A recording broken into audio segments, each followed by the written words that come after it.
All right. Okay, let me just share my screen with you guys.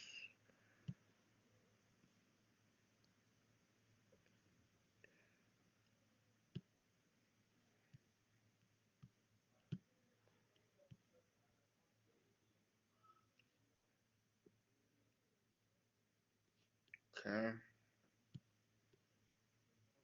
Awesomeness.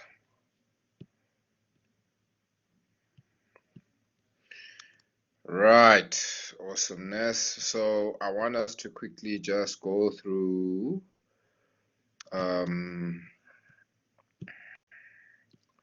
some of the exercises that we have. Okay.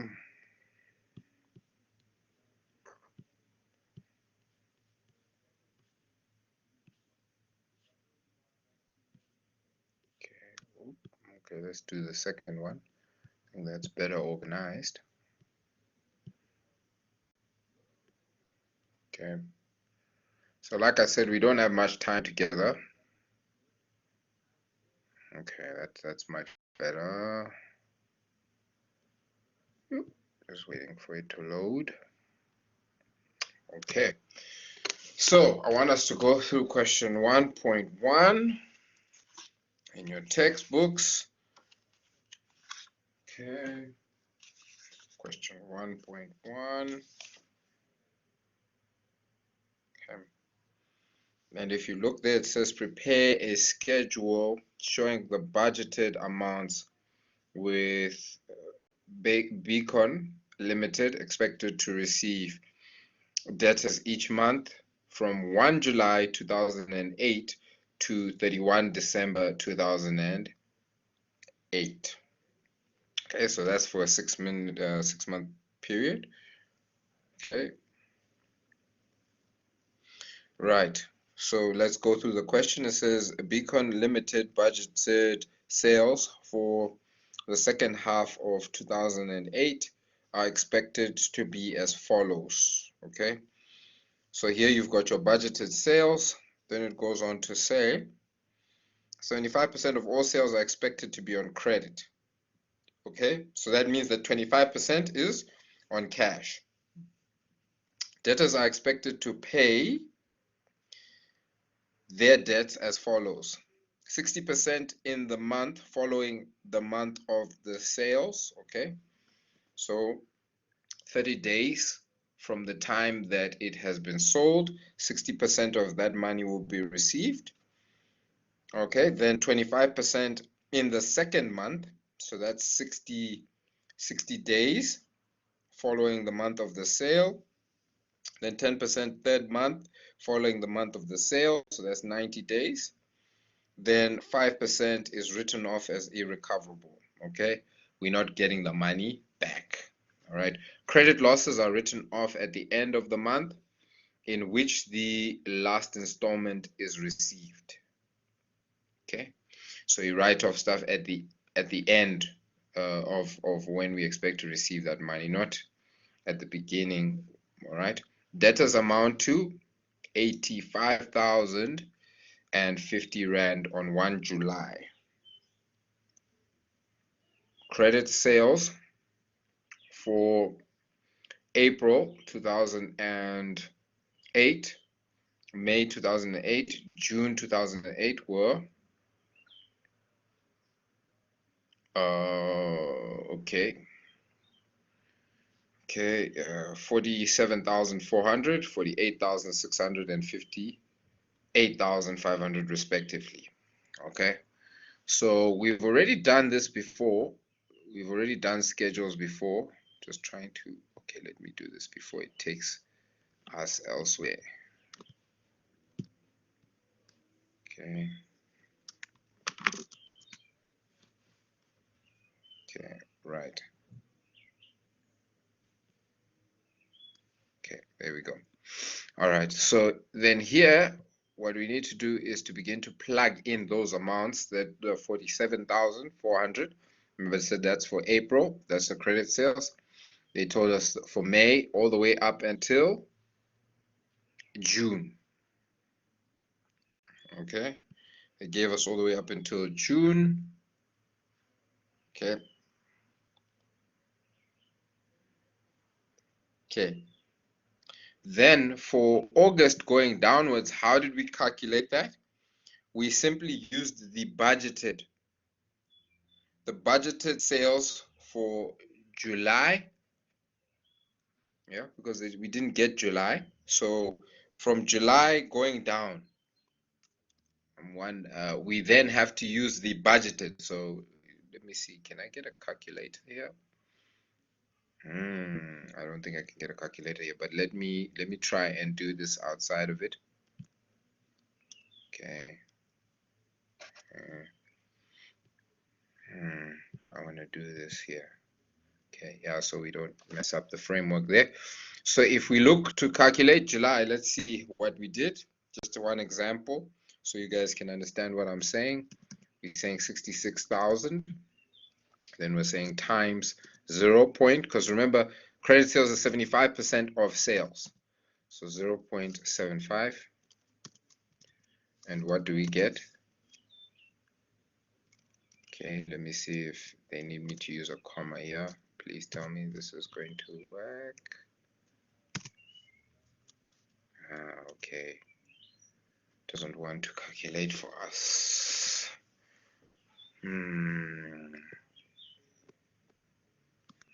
Let's see.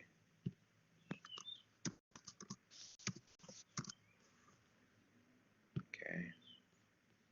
All right. Okay, there we go. 75 times 66,000. Okay, and there you have it. That's where we're getting the 49,500. Can you see that? So we do that for all the other months in order to get what we should have for credit sales. Okay, for all those months. Okay. All right. Cool. Then after we've done that, then we know that certain portion of that 49,000, for example, is going to need to be paid in August. August is how many months away? Remember, it's the following month. So we're saying 60, according to the book, what did they say? They said 60% in the following month. Okay, cool. So then we say, okay, let's get the calculator back. We then say times 0.6. That's how we get the 29,000. Can you see that? And we've plugged that in there. Then from there, the following month, the next one they said 25%. So again, we go back, we say, okay, 49,500 times 25%, 0.25. What do we get? We have the 12,375. Boom. We plug that in. The following month, we have what? 10%. So 10% very easy. That's the 4.9. So can you see the breakdown? So if you get all this right, then you just need to get the right what's this time frame? Okay, right? To get the right time frame. So we know August is here, so that means the next month, the following month is September. So we just need to, okay, 60% there, 25% there, and then obviously 10% there. And we keep on following that pattern. Once you've done that, then you can obviously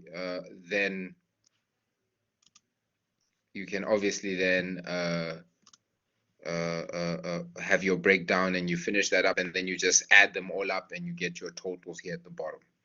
Okay, so that is then your budgeted receipts. Okay, then so that is all they wanted you to prepare there. If we look at 1.2, they're saying prepare the schedule for budgeted receipts and also payments. Okay, so this one I'm not going to do with you or jump into. Okay, but all I want to show you is, okay, this thing is now taking me one question back, but we don't want to go there. This is where we want to be. Okay.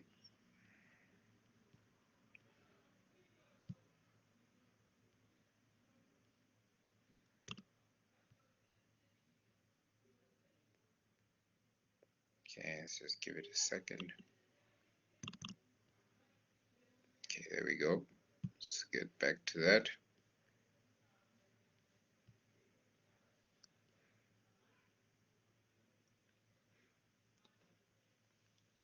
Okay, there we go. I just want to get this there. Okay, scroll down. Okay, so there you've got your budgeted receipts. Okay, for some reason I haven't done the budgeted payments. Okay, but it's the same principle. All right, it's just now we're dealing with money leaving us. Okay, so in this case, we're the ones making payments to our creditors. Okay, budgeted payments. Okay, so that is your 1.2. Okay, nothing hectic there.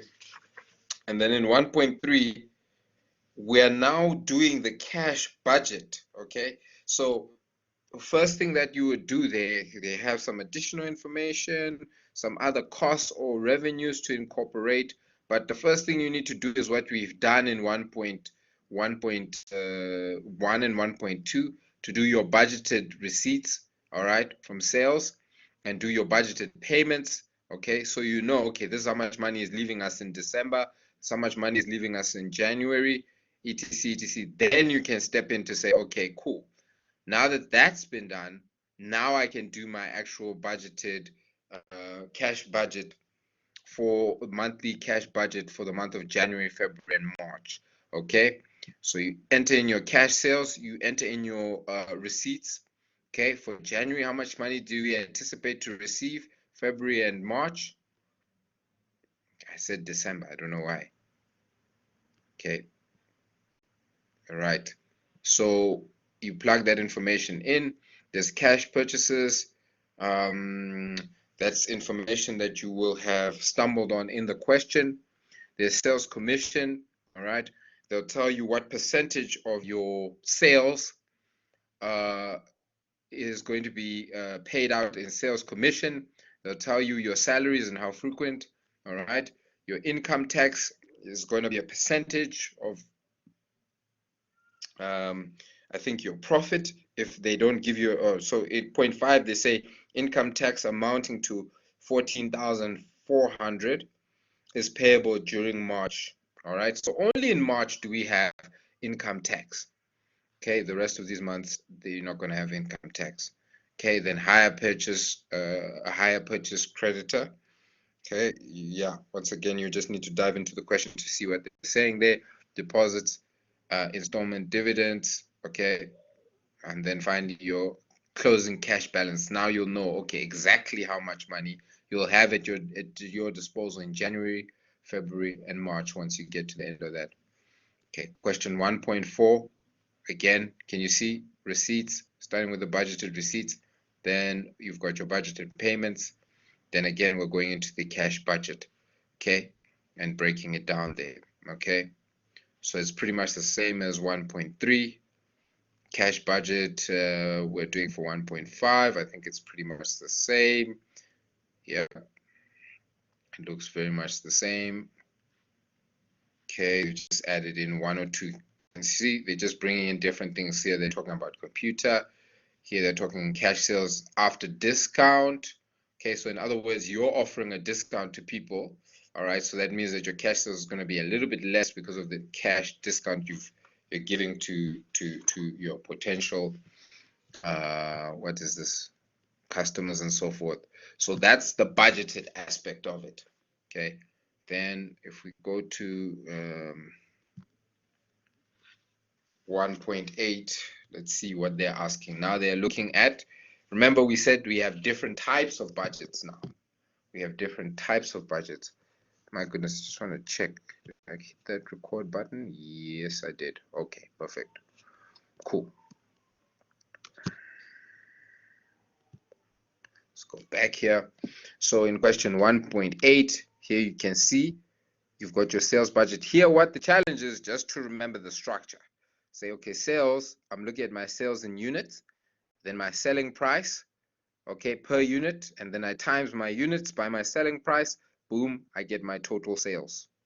Okay, so this actually, okay, that actually is supposed to be, it should be in this final column here.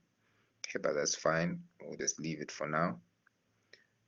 Okay, then you have your production budget. Can you see budgeted sales in units? Okay, why do we still have this budgeted sales in units? Because that's how much we project to sell in units. Okay, so we need to make sure that we can then manufacture this total number of units. Okay, and then the required closing inventory of finished units. Okay, so in this case, they will tell us, okay, that the following month, December, we need to have this amount. Let me put it like this. They'll tell you that your required closing inventory should be equal to the number of units that you're planning to sell in the following month. Okay, so that means that your required closing inventory of finished products needs to be this 4,960, because in December we need to sell this 4,960. So then what do? We copy and paste the budgeted sales units for the next month into your required closing inventory number of units. Okay, so total units needed, we need the total number of units that we plan to sell in November and the total number of units that we plan to sell in the following month. All right, because that's going to be the required closing inventory number, and that leads us to, when you add these two, that's now the total number of units that you need, which is then the 8,680. Okay, so then also they, for this one at least, November, I know they give you the opening. Okay, they give you the opening inventory. Okay, then therefore what we're then saying is, how many units do we need to produce in the month of November? Okay, that's going to be the difference between what we began with in terms of inventory units and what we are then going to need in total. Okay, that's how much we are going to need to produce. Okay, so then you can see here again, same pattern. We know that, okay, this is how much we're planning to sell, but again, for the required closing inventory, how much do we need for January? How many units do we need for January? Okay, we are planning to sell 6,200, so under the required, we're going to say 6,200. Okay, because that's what we need to close with. Okay, then we know, okay, cool, so we add those two together, we get our total number of units needed. Okay, and then we say, okay, the difference between the two is what we then need to produce in that current month. Okay, so 6.2 is what we need to produce. No problem, we're done with that. We have, again, same process. Okay, and we land up on that. Okay, now very, very important, very important. When we are getting our total units needed, we're not just going to add up this column here. We are going to say, what was the total for the quarter? What was the total budgeted number of units to be sold? All right, and then we say, what was the required closing? All right, for the last month that we did.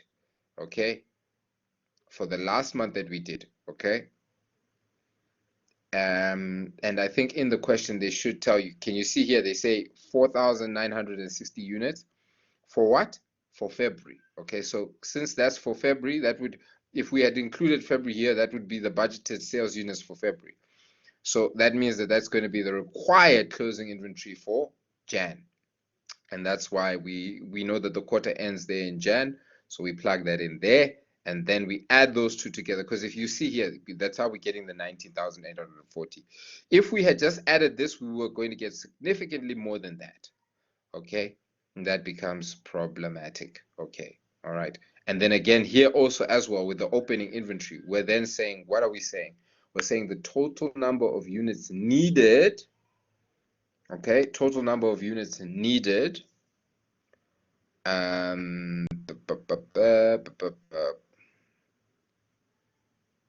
That's the opening number of units.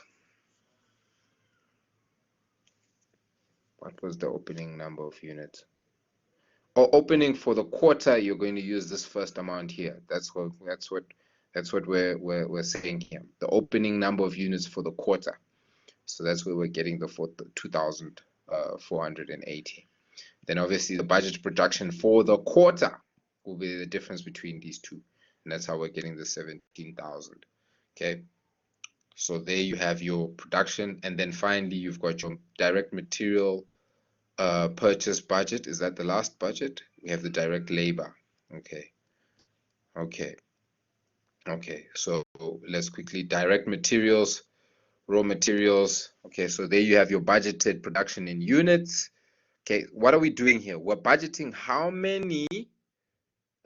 much money are we going to spend, the total cost for direct material purchases for the month of November, December, January. Can you see now the different budgets? We have the sales, we want to see how much we're planning to sell. We have the production, we want to see how much we need in units, okay, how much we're planning to produce each month. Then we have the direct material cost. These things make sense as you go into them, and when you understand them, it's easier for you to remember, okay, the structures, what's going on. So here we now have the budgeted production in units. So we know how many units we want to make because we had done the production budget before doing the raw materials. All right, we have to do that before doing the raw materials or direct materials purchases budget. All right, so we know that to produce a unit, all right, we require per unit, all right, 2 kgs, okay, 2 kgs, all right, cool, no problem. So when we say, okay, we want to produce 6,200 units, we then say each unit costs, it requires 2 kgs, all right, so since each unit requires 2 kgs, that means that we need 12,400 kgs worth of material, okay, because it's 2 times that 6,200, and then we then go on to say the total direct materials needed in kgs. So here, this is actually, am I on this? Okay. My mouse does not want to behave itself right now, but it's fine. We will. So you see, we've multiplied that here. The materials required, this right here. I don't know why it doesn't seem to want to, but there it's operating just fine. I don't know why it's not allowing me. So I think it's the application, not my mouse per se. So anyway, this material required for production should actually be here, and this required closing inventory should actually be here, okay. And so once again, the required closing inventory, we're saying how much inventory of direct materials do we need in the next month, and so we're using that. And can you see same number here? We're using that, okay, and then that's the end of the quarter. Okay, so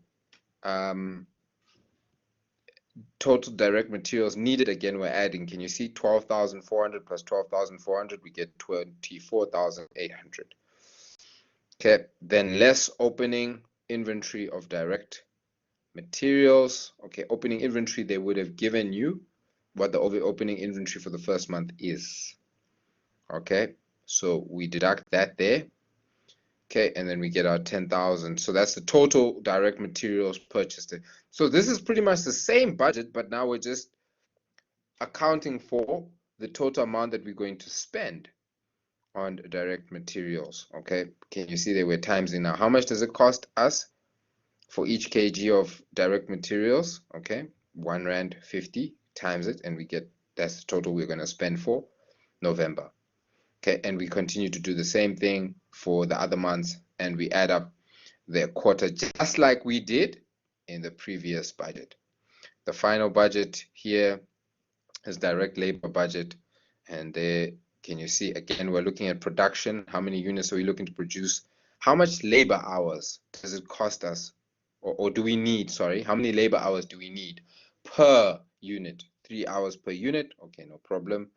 Then direct labor hours needed, so 3 times that number of units, 18,600. Now, how much does it cost for each hour? All right, hourly wage rate, 6 Rand per hour. Okay, so 6 Rand times the number of units, and we get to that 11,000 amount right there. Okay, right. And we just do the same thing for the following month. It's just that simple. Okay, so the only thing that we haven't gone through here that you will just need to go through and make sure that you're comfortable with is the variances. Okay, but we do this in what's this? In the previous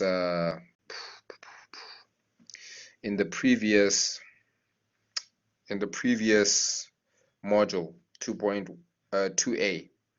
So just make sure that you go through that, make sure that you're comfortable with that, and then you should be a-okay. All right, just want to check if there's, you can see here I even put those things in red because just to make you aware of the fact that you need to calculate those amounts differently. Okay, don't just add them. Okay, am I able to click in here? Okay, it's also not allowing me. Okay, but I am sure we get the gist of it all. Okay, I think that would be it for today. And like I said, on Friday, I'd like you guys to go through Learning Unit 2 prior to that. So for homework, please just go through Learning Unit 2, go through exercises, and then ask me so that when we go through Learning Unit 2, it's more of we are having an interactive discussion rather than me just going over the content with you. I think you extract so much more value that way. Okay, all right. Otherwise, from me, at this juncture, that is it for first lecture, and I'll be seeing you guys on Friday.